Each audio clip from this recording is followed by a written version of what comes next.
What should brand owners realistically expect PPC to solve, and what is not a PPC problem? If you're hiring someone to handle your advertising, PPC to solve is traffic generated to your listing. If they're generating traffic to your listing and your sales are growing, technically that is advertising. Now, what is not PPC problem is if they're going to do that and nothing converts, and they have proved that, hey, look, we are doing all the correct steps. We are targeting the correct keywords that are describing your product. We are not converting for it. We are seeing right now it's not an ad issue. It's once that we're bringing traffic to a listing, the listing needs to convert. So we have to increase conversion. That is not anymore a PPC problem. Now, if the service provider offers both optimization when it comes down to creatives and also ad management, that is something totally different, because then it relies upon them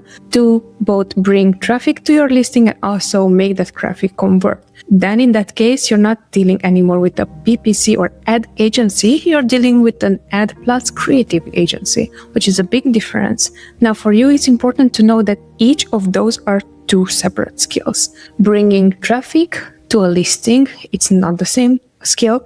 With once that the traffic it's brought to a listing, it's going to convert, and it's going to convert as high as possible. Those two are really important for you to understand, because I just had this discussion with a brand and they were like, I'm going to pay you on performance basis, and not only the performance basis, but with all due respect, if you're managing only ads and not creatives, you're worthless. With all due respect, and you're worthless. Like, why would you put them in the same sentence? And while it sounds so politically correct, it's like, you just insulted someone that you should not insult in, and then step back and like, I'm happy that I did not make any business with this brand. Long story short, the idea is that the two things are different, they're separate, and if you're not providing that within your service, no one should ask you that. If you're providing it, yes, you're accountable for it.